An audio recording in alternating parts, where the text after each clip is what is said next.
Cuenta la leyenda que, cuando un ángel llora por primera vez lágrimas de sangre, su llanto es por amor. Un amor doloroso. Cuando esto ocurre, su alma se oscurece y solo la luz puede devolverle sus lágrimas cristalinas. La búsqueda de la luz es tormentosa, sus alas se cierran al cielo, negándose a volar de nuevo y las lágrimas de sangre derramadas dejan su corazón sin vida. Se convierte en un ángel negro. Una vez, la vida puso en mi camino a un ángel negro, y lo vi llorar, y mi dolor se fue con él a escondidas. Y escuché su pensamiento. No corras tanto, que no te puedo alcanzar. Y sentí su sentimiento. ¿Cómo arrancarte de mi alma? Y hoy estoy dispuesta a compartir su pensamiento y su sentimiento, pero contigo, mi ángel negro. Pensé, sentí y lloré su dolor. Mi alma no encontraba su luz, y lo que es peor, no sabía cómo quitarle las cadenas de unos brazos que no lo dejaban moverse. Fuego en el cielo, y escuché su pensamiento. Arde el dolor, arde mi espíritu, arde mi amor y mi luz. Grité al cielo, rogando un pensamiento. Y el cielo me contestó, hazle sentir bendita tu presencia, bendita la luz de tu mirada desde el alma. Bendito el amor que llevas dentro. Y mi ángel negro me miró, sus ojos estaban oscuros, sin vida, y un grito ahogado por el silencio luchaba por salir de su alma cerrada. Llévame hasta tu corazón, le dije. Y mi ángel negro no habló, simplemente me hizo sentir su presencia. En lo más profundo de su ser, escondido, estaba su corazón, e hice lo que el cielo me aconsejó. Mi corazón le habló al suyo. Bendita tu presencia. Y mi ángel negro lloró sus lágrimas de sangre, dejando paso al fuego purificador. Ardió su dolor, y resurgió la luz. Su alma volvía a estar sin tallar, limpia. Y sus ojos se vieron brillar. Bendita la luz de tu mirada desde el alma. Y empezó a desplegar sus alas escondidas. Bendito el amor que llevas dentro. Y mi ángel negro volvía a ser quien era, un ángel de luz. Ahora mi ángel tiene lágrimas limpias, y las lágrimas de sangre reforzaron sus alas. Vuela, el cielo está contigo. Y la leyenda termina: todo el mundo es un ángel, a veces negro, otras de luz. Dichoso aquel que encuentre un ángel negro en su camino, de él se aprende el amor más puro. Porque un ángel de luz siempre da amor, pero un ángel negro convierte su dolor en luz, amor y comprensión. Nunca se debe olvidar el dolor, hace más fuerte al amor. Eternamente gracias, el ángel sabrá el porqué.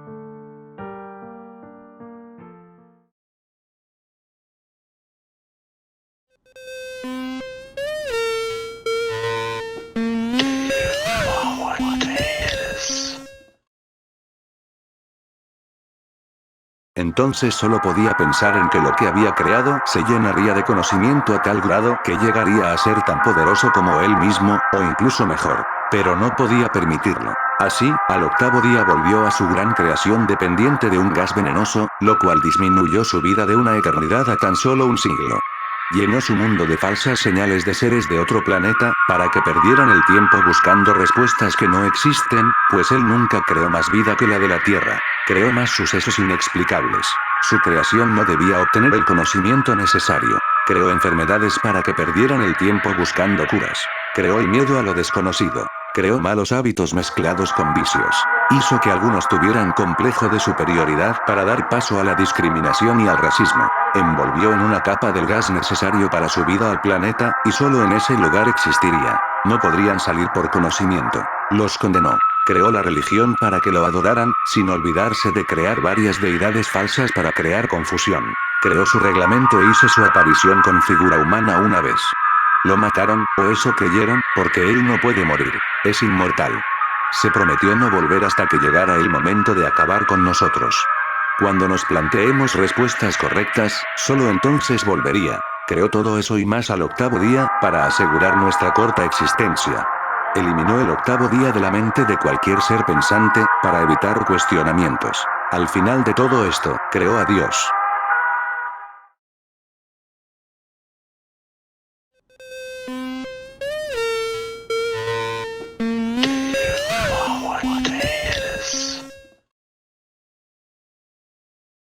En cualquier ciudad, en cualquier país, aventúrate a través de las carreteras y calles solitarias de los barrios bajos, o la parte mala de la ciudad.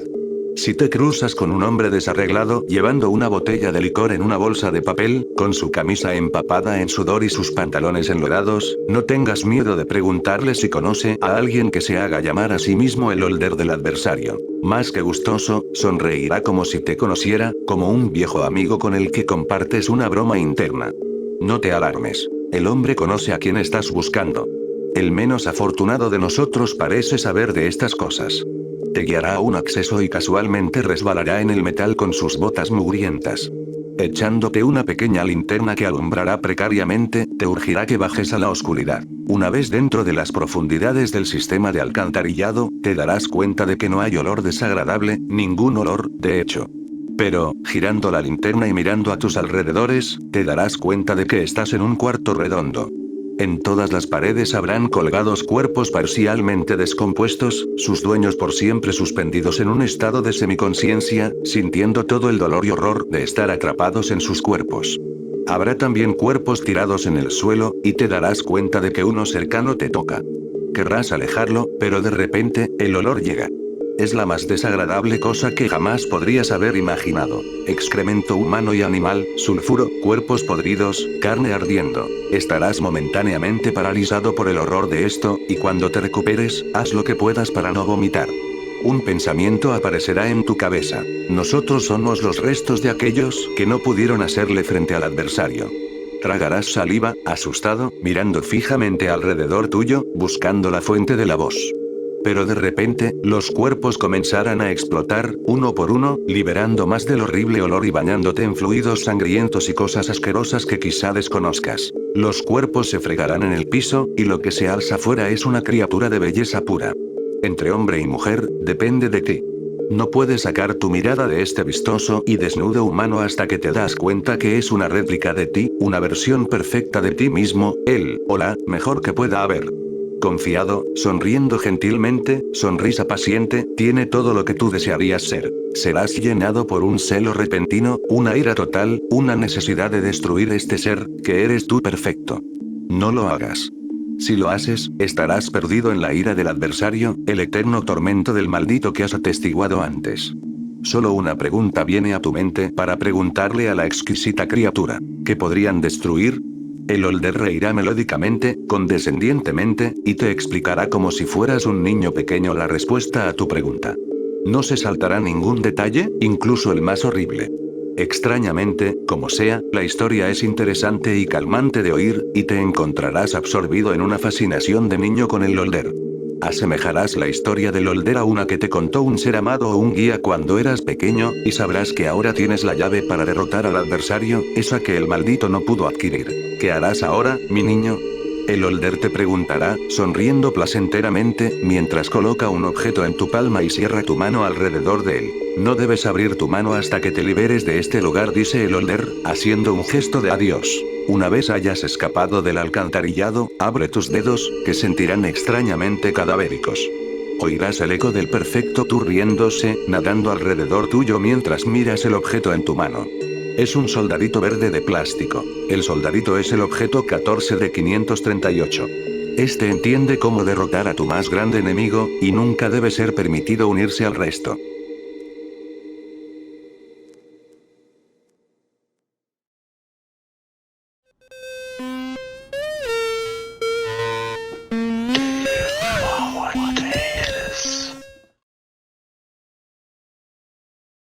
Había una vez un chico que vivía en una casa normal, con un patio normal, una recámara normal y una vida normal.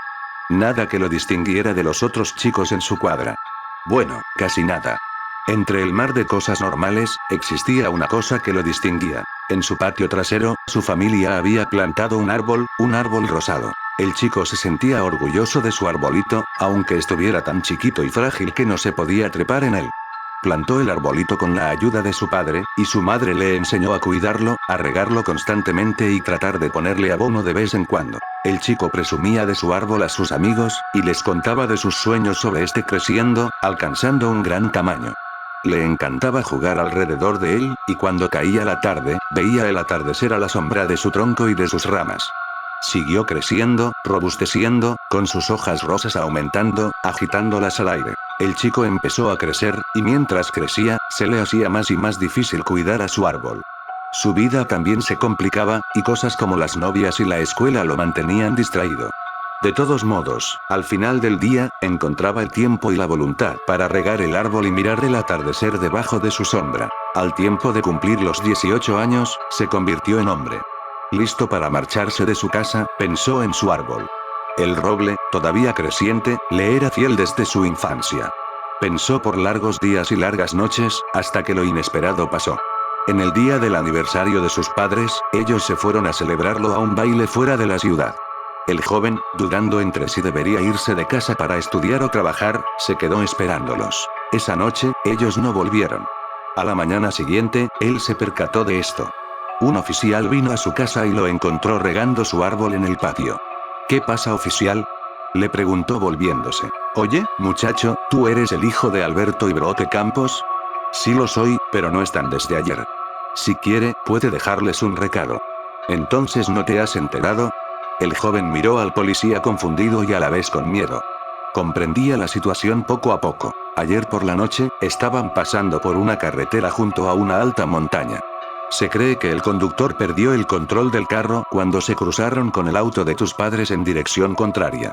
Los encontraron en el fondo del barranco algunas horas después de que algunos testigos reportaran el accidente, declaró el policía solemnemente. Después de asegurarse de que el joven estuviera bien, se marchó. En ese instante, él decidió quedarse en esa casa, tratando de honrar a sus padres, que se la dejaron. En especial, no quería abandonar aquel árbol que le recordaba tanto a sus padres. Los años pasaron, el joven tuvo que trabajar y estudiar cerca, y aunque fue duro, continuó cuidando de su árbol. El árbol obtuvo un gran tamaño, y daba ya mucha sombra en el patio. El joven disfrutaba todavía pasar el rato entre sus raíces cuando podía, y hasta se quedaba dormido, apoyado contra su olorosa corteza, durante el verano. Con el paso del tiempo, encontró el amor y se casó. Convenció a su esposa de tener su boda en el patio, y se casaron bajo de la sombra de ese árbol. Ya todo un hombre, siguió disfrutando de su vida. Aunque ésta fuese tan aburrida y sin color, él tenía su árbol, que le daba color al mundo. El hombre amaba mucho a su esposa también, y compartía su afición por el árbol. Tristemente, su esposa era estéril, y no le pudo dar hijos con los cuales ser feliz. Pero vivían felizmente bajo la sombra de su amado roble. Los años pasaron, y ellos envejecieron juntos. En un día como cualquier otro, la esposa decidió ir a visitar a una amiga. El hombre la despidió diciéndole, «Te amo». Ella le respondió lo mismo y se fue en su auto. Fue la última vez que la vio. Horas después, por la tarde, en la televisión transmitieron lo que había acontecido en un accidente automovilístico. Las imágenes de un cuerpo, su esposa, siendo cargado, apartado del desastre. Él empezó a sollozar. El mundo jamás se vistió de tanto gris. Lo único que el hombre podía ver animado por el color eran los pétalos de su planta más preciosa, las hojas de su árbol. Pensamientos tristes se movían rápidamente en su cabeza. La vida ya no valía nada. Todas las personas cercanas a él habían sido arrancadas de este mundo. Trató de controlarse, pero en un rincón de su mente una voz le decía, «Eso es todo. Ya no vale vivir». Fue a su cochera. Cogió una escalera y una cuerda. Se subió a su árbol. Viendo al sol, notó que ya casi se metía. Ató la cuerda a una de las ramas más grandes. Quería que esto fuese efectivo y no solo un atentado. Se hizo una horca y se la puso al cuello, amarrándola fuerte. En ese momento, respiró profundamente, y saltó. Lo último que vio al ahorcarse violentamente fue el atardecer en todo su resplandor, junto a las hojas que caían de su árbol rosado.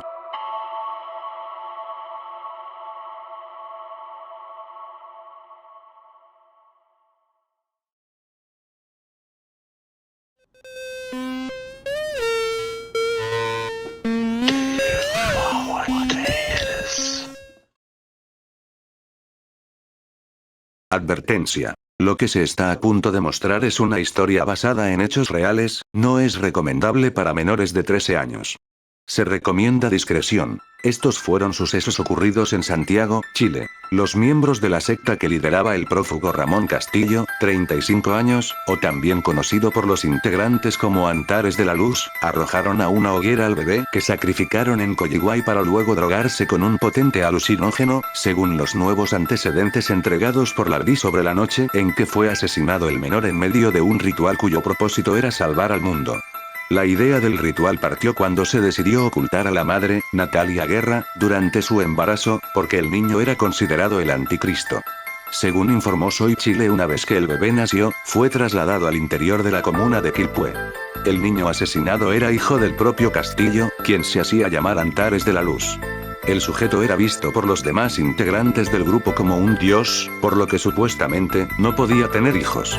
De lo contrario, aquel niño sería denominado como el anticristo y debía ser eliminado, señala el medio. La madre estuvo ocultada, la secta satánica y el bebé en una casa de los Andes, en donde era alimentada cada 2 días y fuertemente vigilada por 2 cuidadores. El 21 de noviembre de 2012 el bebé nació en la clínica Reñaca, lugar de donde fue sacado por Castillo sin el consentimiento del recinto.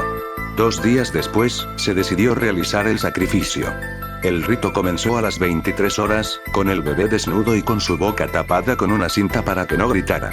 De acuerdo a los testimonios, luego lo ubicaron sobre un tablón que se encontraba por encima de la hoguera.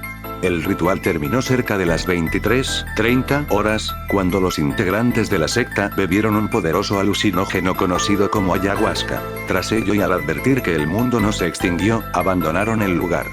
El crimen quedó al descubierto tras la información entregada al Abdi por la hermana de una miembro del grupo. Los restos calcinados del bebé fueron encontrados la semana pasada. En tanto, Ramón Castillo se encuentra prófugo. Se presume que viajó a Perú y que contaría con 15 millones de pesos, regalados por uno de los integrantes de la secta. Hay una orden de captura internacional en su contra.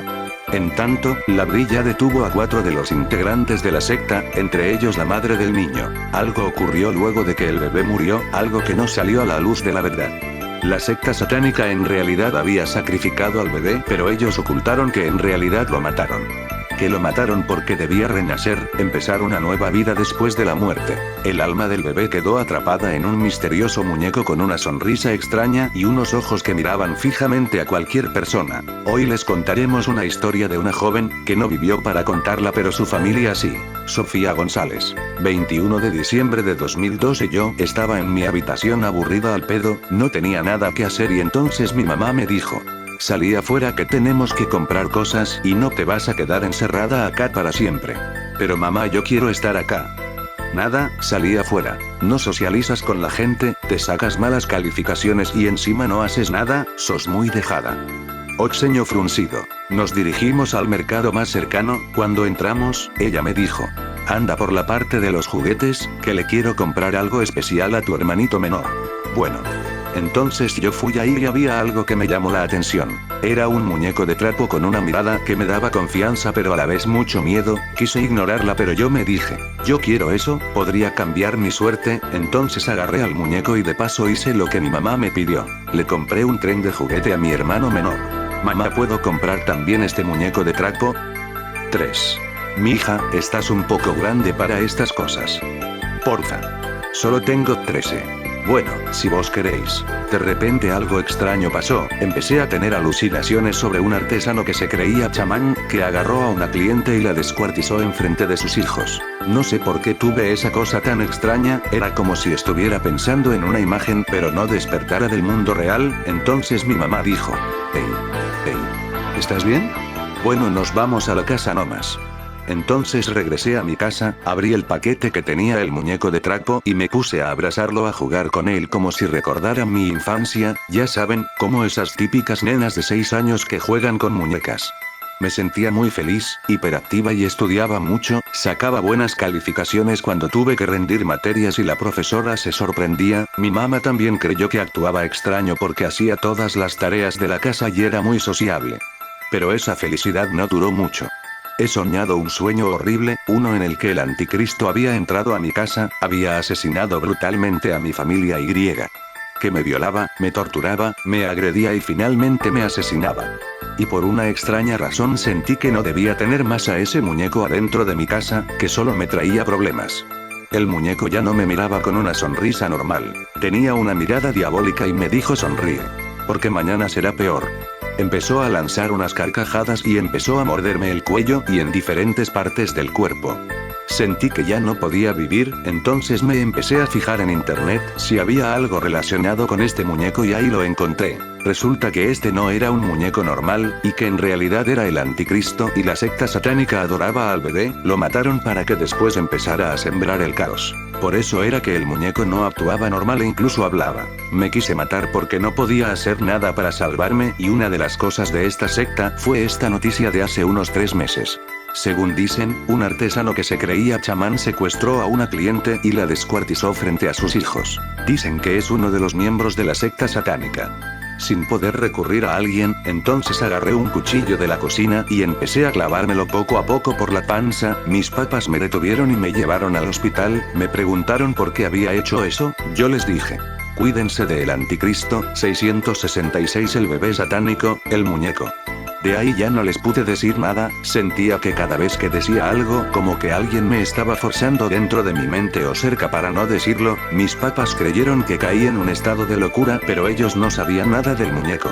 Entonces me llevaron a un manicomio. Yo trataba de decirles la verdad, pero ellos no quisieron escucharme. No se deshicieron del muñeco maldito. ¿Cómo lo sé?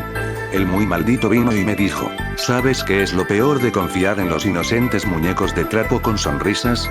Que por dentro somos el demonio mismo. Jajaja, perra idiota. Tu familia no se va a salvar de mí, ya que soy yo el anticristo, el hijo de Satanás, el mismo diablo príncipe de la maldad. Voy a sembrar muerte, terror, miedo y locura y no vas a hacer nada para evitarlo. Sonríe mientras vivas, porque después te verás con una expresión de horror y en 3 días morirás, dijo. Yo me quedé con una expresión de terror. Cometí un error grave al comprar ese muñeco, lo siento, es mi culpa. Estarán muertos todos. Empecé a llorar y un día antes de morir mi familia vino a visitarme. Hola mi niña, ¿estás bien?, dijo mi mamá triste y preocupada. No, no lo estoy, tenemos que hablar, dije con una cara larga y lágrimas. ¿Qué pasa? Yo sé que no me vas a creer, mamá, pero yo te advierto, que así como hay gente buena en el mundo también hay gente mala. Y una secta satánica con un salvador, el anticristo. Resulta que era un bebé al que asesinaron hace un mes y ahora el bebé ha renacido. ¿Sí?, dijo con un tono más preocupación. Y él es el que va a provocar el fin del mundo como lo conocemos y empezará por matar a todos ustedes, dije llorando. Tranquila, todo estará bien, quiso alegrarme un poco, aunque no lo suficiente. Gracias por querer hacerme feliz, aunque no lo lograrás. Me da pena que no pueda hacer nada por evitar que mueran. Mira, a pesar de todas las locuras que hiciste, creo que tú tienes razón, pero la vida continúa sin importar lo que pase. Yo creo que hay un Dios en el cielo que todo lo ve. Bueno, supongo que debería dejar a un lado un poco mi escepticismo. Yo quiero que sepas que a pesar de todo siempre estaremos contigo, en las buenas y en las malas. Somos familia y vamos a morir como tal. Después de eso empezamos a comer un poco y otra vez, como era de esperarse, me puse paranoica. Empecé a oír voces alrededor mío, me susurraban: es el fin, la tierra está perdida, el rey del infierno, nuestro amado amo, que agarra a los alumnos del infierno con la carne bronceada y runas acariciadas de lágrimas negras de la corrupción de 50.000 ocultistas. El fin del mundo está cerca, la gloria de él se acerca con valentía, absorbiendo y devorando almas humanas, alimentándolas de miedo, odio, corrupción, locura, envidia, avaricia, etc. Todos estaban perdidos, todos menos nosotros sus seguidores. Él nos llevará al infierno y nos dejará disfrutar de su eterno ardor por los siglos de los siglos.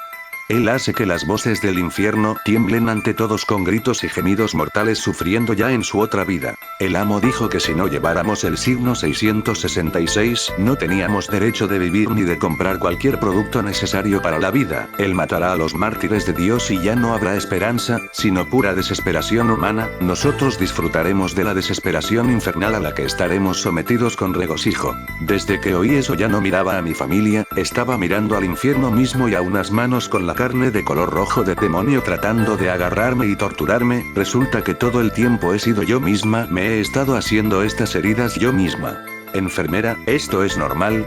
Sí señora, los locos están acostumbrados a la paranoia y a decir cosas muy raras de otro mundo, haciendo seña de que estoy loca. En ese mismo instante el demonio entró a mí y dijo: ¿a quién le dices loca, puta? Tú que engañas a tu marido y Jim con otro, perra.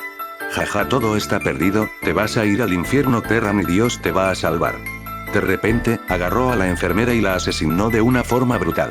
Después de eso empezó a tallar un mensaje en su cuerpo que decía 666, el rey ha renacido, mortales, sucumbid a su poder 666. Luego volví a la normalidad y mi familia se escapó de ahí, pero ese muñeco seguía atormentándome, me miraba fijamente y dijo: esta es la última vez que vas a sonreír, disfrútalo, maldita perra que no sabe hacer nada más que llorar. Luego de eso su familia se fue al siguiente día al manicomio y la encontraron muerta con la cabeza cosida a una tortuga y un mensaje mensaje en su pared que decía: sonríe, mañana será peor. Después de eso, fue su familia la que empezó a tener visiones malas sobre el fin del mundo. Su hermano se enojó mucho por la muerte de su hermana y con un crucifijo y con lágrimas le dijo al demonio, el muñeco: ándate, hijo de puta, nos hiciste la vida miserable, ¿qué más quieres? ¿Qué más quieres? Y con esto el muñeco se quemó y murió, pero eso no detuvo lo que pasaría tarde o temprano. El anticristo reinaría la tierra, antes de que venga el salvador de los hombres.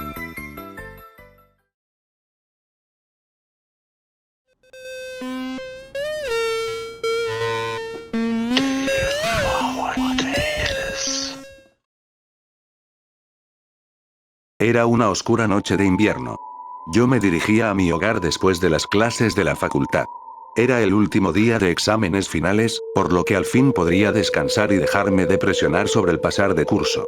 Ese día hacía mucho frío y, como era de esperarse, había muy poca gente en la calle. Estaba a punto de llegar a casa cuando de pronto apareció frente a mí la silueta de una chica de espaldas.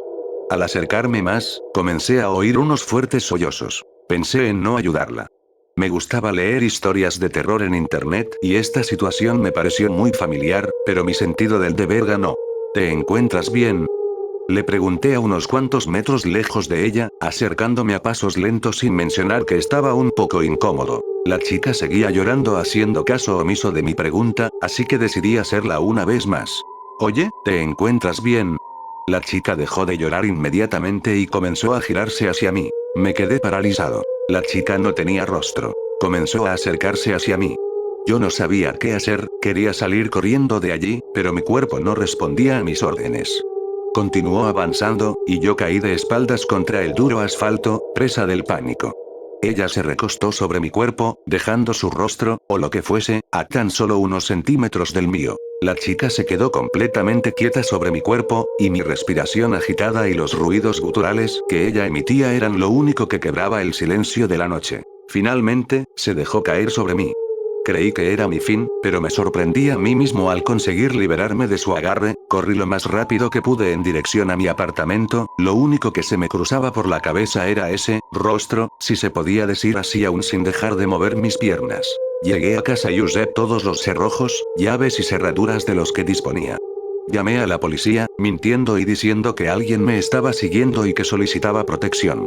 No me creyeron, y cuando terminé la llamada seguía igual de inquieto y aterrorizado. Decidí llamar a mi hermana, y le pedí que viniese a casa. Al poco tiempo sonó el timbre, y pese a que sabía que se trataba de ella no pude evitar mirar por la cerradura para ver si se trataba realmente de ella y no de aquella criatura, de cuya existencia yo empezaba a dudar. La invité a entrar, y tras unos minutos de charla, ella sacó el tema de la llamada. ¿Por qué me has llamado? Preguntó, y percibí la preocupación en su voz. No me vas a creer. Le conté lo sucedido, y no pude evitar un par de lágrimas al revivir los horripilantes hechos. Ella se mantuvo en silencio durante todo mi relato. ¿No tenía cara? Preguntó, intrigada. Negué con la cabeza. ¿Así? Se puso de pie de un salto y esbozó una sonrisa diabólica, tras lo que su rostro comenzó a desvanecerse, dando paso a el mismo ser sin rostro con el que me había encontrado. Entré en estado de pánico. Huí del salón en el que nos encontrábamos, corrí y corrí, con ella pisándome los talones todo el tiempo. Al fin le di esquinazo y me encerré en la terraza. Me apoyé en la barandilla tratando de recobrar el aliento y de convencerme de que eran alucinaciones por el estrés. Cuando al fin lo conseguí, ella estaba detrás mío. Grité, pero no fui capaz de huir esta vez. Lo siguiente que contemplé, con horror, fue la terraza de mi piso alejándose más y más a medida que mi cuerpo se acercaba al suelo de la calle.